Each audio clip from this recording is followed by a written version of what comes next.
To begin with, the national budget comes at a critical juncture when the Mauritian economy finds itself into a particularly challenging zone, insofar as it is being buffeted by overlapping and lingering global crises.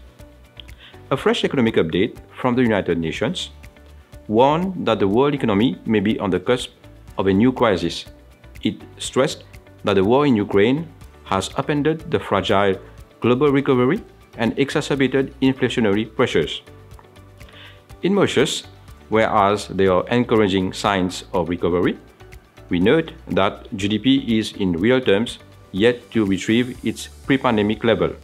Besides, both core and headline inflation have risen in a sustained and broad-based manner, while the public sector debt and the country's available fiscal space warrant attention. As regards the national budget, it is interesting to note that it is articulated around objectives that attempt to address the pressing challenges that Mauritius is currently facing from an economic, social, and health perspective. Key aims are, firstly, to strengthen economic growth and resilience to future shocks. Secondly, to accelerate the transition to a sustainable and inclusive development model. And thirdly, to invest in people.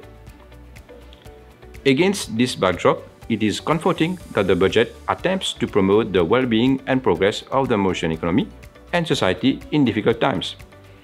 Emphasis is thus laid on boosting public and private investment and underpinning household purchasing power through a series of measures and several types of assistance. Such initiatives are foreseen to achieve enhanced economic growth, recovery, and dynamism, to alleviate the unemployment rate, as well as to protect the vulnerable segments of society. In this respect, the envisioned social inclusion initiatives are a step in the right direction. Tellingly, the focus on promoting food security can be welcomed, especially in current times, while the array of initiatives aimed at boosting recourse to renewable energy is positively viewed. It is notable to take cognizance of initiatives to spur the development of key sectors, notably agriculture, health, financial services, ICT, etc. We gather that bolstering our sectorial pillars and spearheading the development of nascent ones is a journey, which would, as we all agree, necessitate sustained capital investments and adapted expertise. Furthermore, it is encouraging to take note of official forecasts pointing towards a progressive improvement in budget deficit and public debt ratios, with light being shed on the contemplated fiscal and debt management strategy. That said, the budget would need to be appraised in a holistic manner. On the basis of earmarked budgetary initiatives, it is interesting to note that GDP growth would improve by 1.6 percentage points to attain 8.5% in 2022-2023, as per official forecasts. It is, however, worth observing that the execution of budgetary measures and the macroeconomic forecast would depend on the volatility of exogenous factors that we cannot control, including any aggravation of the war in Ukraine and further strains on inflation and household real income. The performance of our export markets is a key element. Yet, the Eurozone remains in a challenging territory, with the European Commission recently slashing its growth forecast for 2022 to 2.7% compared to an earlier projection of 4.0%. Eurozone inflation reached a record of 8.1% in May 2022. Moreover, a key success factor regarding the budget is to ensure that measures are executed in a timely and comprehensive manner, while in due course complementing them with other initiatives to improve their span and depth. Also, while the budget has set out to boost economic and investment activities, a prerequisite for long-term growth is to apply a robust and flexible medium-term fiscal consolidation program. Amidst a pressurized economic landscape, the upholding of healthy and resilient public finances should play an important role to rebuild fiscal buffers, guard against potential threats to macroeconomic stability, and preserve the investment-grade sovereign credit rating of Mauritius.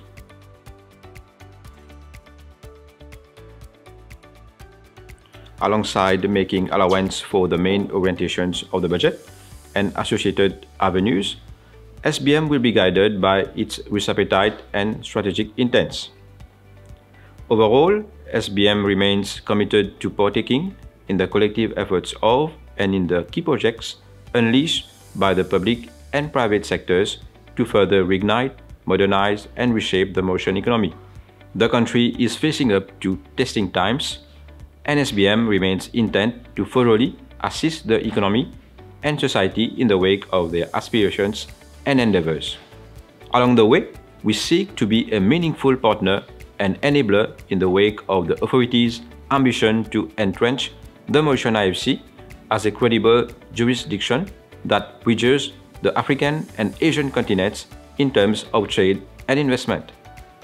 Thus, in support of our objectives, we will continue to broaden our value proposition and promote customer proximity. Importantly, conscious of the demanding and unsteady operating landscape, we will advance in a prudent way, supported by a strengthened risk management framework.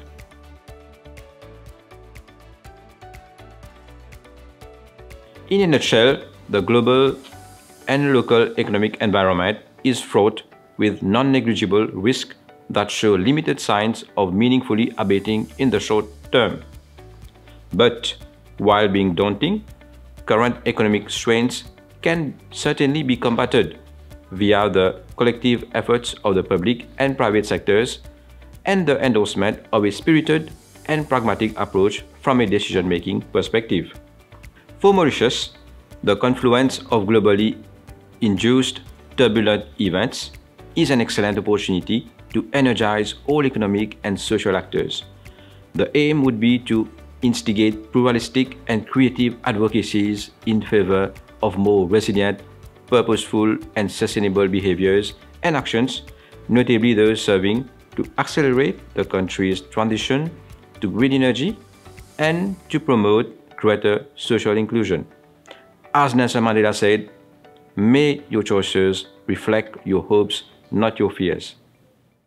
SBM for a smarter tomorrow.